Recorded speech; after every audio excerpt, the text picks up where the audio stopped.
Hello दोस्तों, नमस्कार। मेरा नाम है रुद्र दुबे। मैं हूँ लाइफ कोच, वेलनेस कोच। आज मैं एक टॉपिक लाया हूँ कोरोना, जो कि हर किसी को मालूम है कोरोना क्या है। फिर भी मैं इस टॉपिक में 3 चीज़ कवर करने वाला हूँ।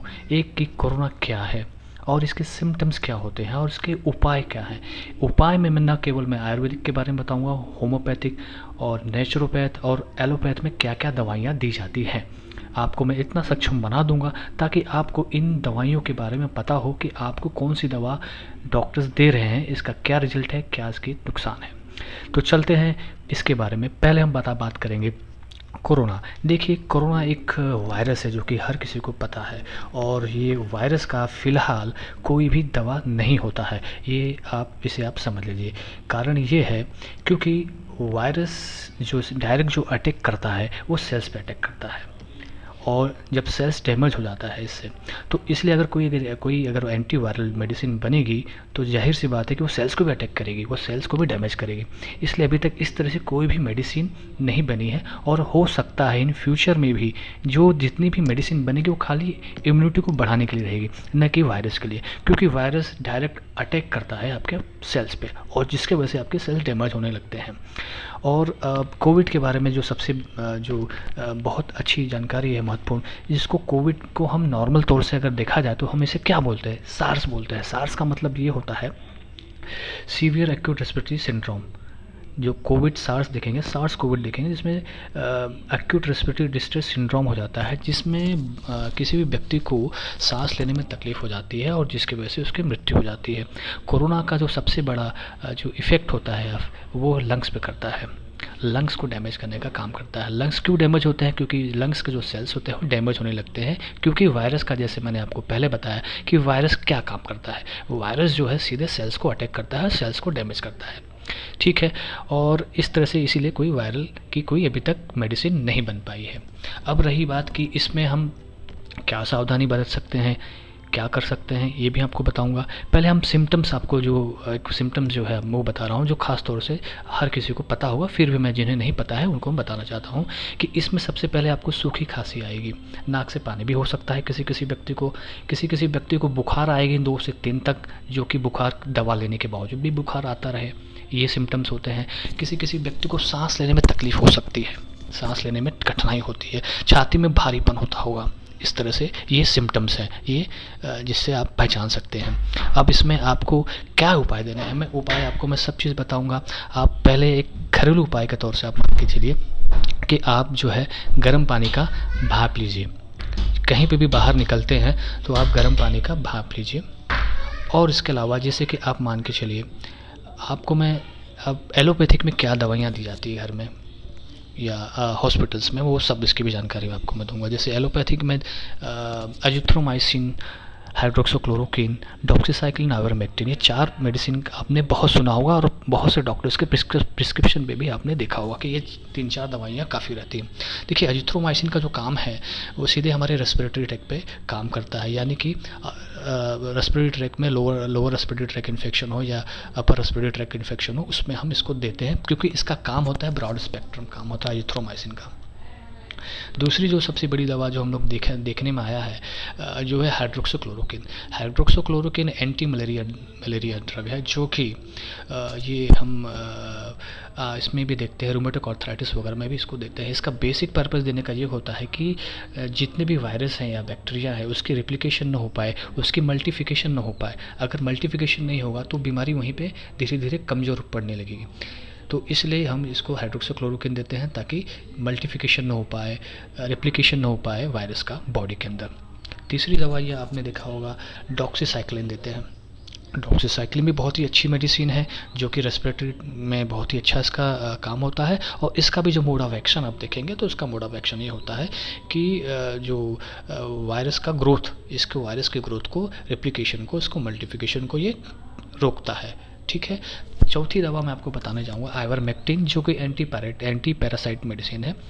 ये पैरासाइट जो होते हैं उसमें हम देते हैं, जैसे लीक, माइस, इस तरह की जो चीज़ों में दिया जाता है। और इसका भी काम, मोड ऑफ एक्शन देखेंगे, इसका भी काफ़ी अच्छा रिजल्ट मिला है देने पे, जो कि किसी वायरल को, वायरस या बैक्टीरिया जो भी होते हैं, पैरासाइट्स होते हैं, उस पैरासाइट्स को ग्रोथ को रोकते हैं और उसको मल्टीप्लिकेशन को रोकने का काम ये करता है। ठीक है, तो ये चीज़ें ये आप प्रिस्क्रिप्शन पे मोस्टली आप हर आप फैमिली फिजिशियन ये रेकमेंड करते हैं। इसके अलावा अगर सब समझिए, अगर कोई व्यक्ति हॉस्पिटल में हॉस्पिटलाइज हो गया है तो सबसे दो दवा आप सुनते होंगे जो बहुत ही कॉमन दवा है। एक है रेमडेसिविर। रेमडेसिविर जो है ये बहुत साल पहले इसका इजाद किया गया था इबोला के लिए, इबोला वायरस के लिए। ये भी वायरल के लिए, वायरस के लिए, इसे भी हम टी वायरस ही बोल सकते हैं। तीसरी दवा हम बताएंगे जैसे कि टोसिलिजुमैब। ये बेसिकली दवा होता है, इसको साइटोकाइनो सिंड्रोम एक बॉडी में हो जाता है, उस सिंड्रोम को कम करने के लिए ये ड्रग दी जाती है। बाकी जितनी भी ड्रग दी जाती है वो आप मान के चलिए वो इम्यूनिटी को बढ़ाने के लिए, इम्यूनिटी को चेंज करते हैं बॉडी को, इसके लिए दवा दी जाती है। ये होगी एलोपैथिक की दवा के बारे में। अब हम आते हैं आयुर्वेद में। अगर आयुर्वेद ऐसी दवा है जो अगर आप कोई व्यक्ति को सिम्टम्स हैं, लक्षण है, तो इन दवाओं का घर पे डॉक्टर के निर्देश में ले सकते हैं। जैसे कि अगर आपको फीवर आ रहा है, बुखार आ रहा है, सर्दी खांसी है और आपको समझ में नहीं आ रहा कि इसका क्या करें, तो आप गिलोय घनवटी आप ले सकते हैं दिन में 2 बार, एक सुबह एक शाम लीजिए। उसके अलावा फीवर है, जो फीवर जा नहीं रहा है, बुखार आपको बार बार आ रहा है, तो उसमें आप महासुदर्शन वटी ले सकते हैं, 1 गोली सुबह 1 गोली शाम। इसके अलावा अगर समझिए आपको ऐसा लग रहा है कि मेरे सीने में कंजेशन है, छाती भरा भरा लग रहा है, सांस लेने में कहीं तकलीफ हो रही है, तो आप ये सिचुएशन में, ये स्थिति में आप जो है लक्ष्मी विलास की गोलियाँ एक एक गोली ले सकते हैं। ये 3 दवाइयाँ यहाँ आपको बताए हैं, ये आप ले सकते हैं। फिर भी लेने के पहले अपने किसी डॉक्टर से परामर्श जरूर कर लीजिएगा। इसके अलावा नाक में अड़ू का तेल डालिए रात को सोते से वक्त, या और सरसों का तेल डालिए, या षडबिंदु तेल आता है, उस तरह के तेल आप नाक में डाल सकते हैं। और एक आयुर्वेदिक में अच्छी दवा होती है मुलेठी। मुलेठी का काढ़ा पीजिए या मुलेठी के पाउडर गर्म पानी से लीजिए, जिससे ये होगा कि जितने भी आपके छाती में कफ जमे होंगे वो उसको बाहर निकालने का काम करता है। It is act as a mucolytic agent, जो कि आपके इसको एक्सक्रीट करेगा। तो ये चीज़ें होगी। इसमें और एक आध दवाइयाँ हैं जो मैं ऐड कर सकता हूँ। जैसे बहुत से लोगों को बहुत खांसी आ रही है, नहीं जा रही है, तो एक कनकासो करके आसो आता है, किसी भी कंपनी का आप ले सकते हैं, दिन में 3 से 4 बार गर्म पानी के साथ में ले सकते हैं। अब आते हैं होम्योपैथिक्स में इसके क्या इलाज है। होम्योपैथिक में आप देखिए, एक दवा होती है बेलोडोना। अगर आपको लक्षण आ रहे हैं, बुखार आ रहा है, सिर दर्द है, सर्दी भी है, तो आप बेलोडोना 30 दिन में 2 बार आप ले सकते हैं। ये बच्चे को भी दे सकते हो, इसका कोई ज़्यादा साइड इफ़ेक्ट नहीं है। इसके अलावा अगर आपको सांस लेने में तकलीफ़ है, तो आर्सेनिक एल्बम 30-30 दिन में 3 बार आप ले सकते हैं। 2-2 बूंद एडल्ट अगर हैं तो दिन में 2 बार इसकी बूंदी ले सकते हैं। इसके अलावा आप बात करेंगे, किसी को अचानक सर्दी हो गई, धूप से आए हैं और ठंडा पानी पी लिया है, उनको तुरंत सर्दी हो गई है और कफ जैसा लग रहा है या कंजेशन लग रहा है, तो वैसी स्थिति में एकोनाइट 30 ले सकते हैं। ये दवाइयाँ ये ले सकते हैं। अब रही बात कि ये वायरस इतनी डेडली क्यों है, लोगों के इतनी जान क्यों जा रहे हैं। नो डाउट ये वायरस थोड़ी सी डेडली हो चुकी है, बट अगर हम मास्क का उपयोग करें और प्रॉपर हाइजीन मेंटेन करें, सैनिटाइज प्रॉपर मेंटेन करें, तो इससे हम बच सकते हैं। जो अभी तक देखा गया है, इसकी नेचुरोपैथ में, आयुर्वेद में, होम्योपैथी में अच्छी दवाइयाँ हैं और इसमें बहुत से लोगों को फ़ायदा भी हुआ है। जैसे कि अब हम एक ऐसी 3-4 विटामिन थेरेपी के बारे में बताएंगे, जो विटामिन थेरेपी अगर लेते हैं जो हर कोई व्यक्ति ले सकता है। जैसे कि विटामिन सी की आपने सुना होगा, विटामिन सी लेना चाहिए। विटामिन सी इसलिए लेना चाहिए क्योंकि विटामिन सी इम्यूनिटी बूस्टर का काम करता है, ये आपके इम्यूनिटी को बढ़ाता है, ताकत देता है, और ये WBC पे काम करता है ताकि कोई भी वायरस अटैक ना कर पाए, और इसमें इन्फ्लेमेशन को कम करता है।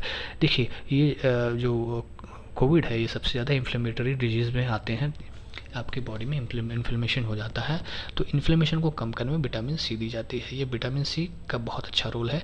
500 mg आप दिन में 1 बार ले सकते हैं। इसके अलावा जिंक भी काफ़ी अच्छा रोल काम करता है। जिंक का जो मेन रोल होता है डीएनए को सिंथेसिस करने में, वोन्स वगैरह जो हो जाते हैं उसको हीलिंग करने में, उसमें बहुत अच्छा काम करता है। तो ये जिंक जो है आपके सीधे सेल्स में, टी सेल्स को वो करते हैं, ताकत देता है। तो जिंक अगर आप चाहें तो आप ले सकते हैं, 50 मिलीग्राम के हिसाब से ले सकते हैं। इसके अलावा विटामिन्स में कोई भी मल्टीविटामिन्स ले सकते हैं, या जिंकोविट हुआ या सुप्राडीन हुआ या बिकासूल हुआ, एक कोई भी एक मल्टीविटामिन ले सकते हैं। इससे ये होगा कि आपकी शरीर में इम्यूनिटी का स्तर बढ़ा रहेगा और आपको सर्दी खांसी जुकाम होने की संभावना कम रहेगी।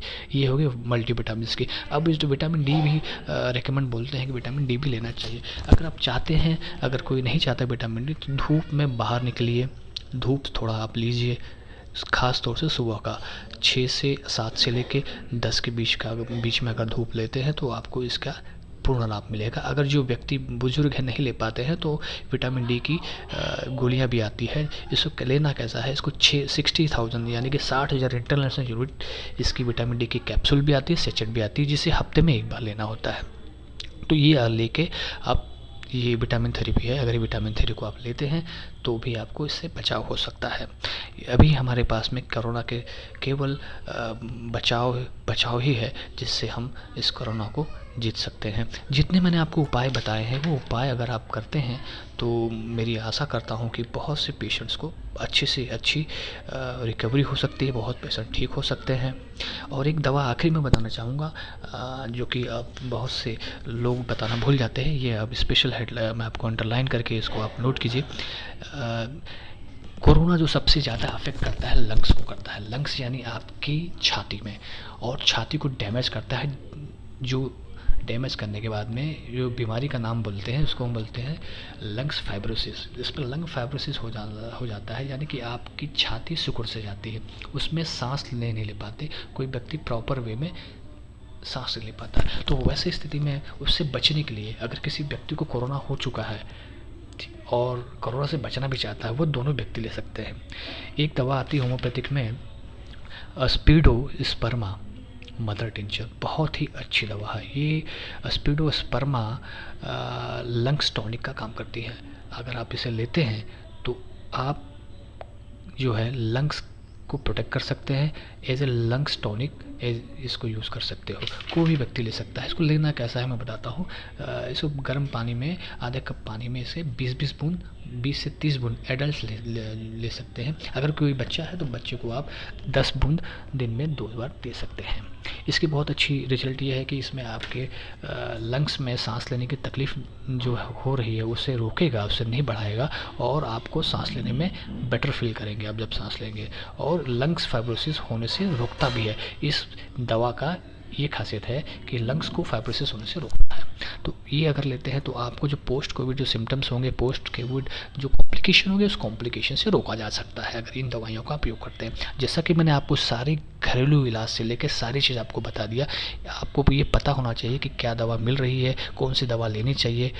जो भी दवा ले, पहले हम ये चाहेंगे कि आप अपने डॉक्टर से ज़रूर परामर्श लें, उसके बाद दवा लें। जैसे कि विटामिन्स वगैरह आप ले सकते हैं। इसके अलावा अगर आप कुछ आयुर्वेदिक की दवाइयाँ हैं वो भी ले सकते हैं, लेकिन किसी व्यक्ति को कुछ सीवियरिटी है तो कृपया करके डॉक्टर से परामर्श करके ही लें। आपको इसी तरह से बहुत सारी वीडियोज़ बना के दूंगा, जानकारी दूंगा, ताकि आप स्वयं में एक डॉक्टर बन जाए। आपको इतना पता हो जाए कि आपकी क्या बीमारी है, उसे किस तरह से ठीक करना है। तो चलते हैं दोस्त, तब तक के लिए मुझे इजाज़त दीजिए। धन्यवाद।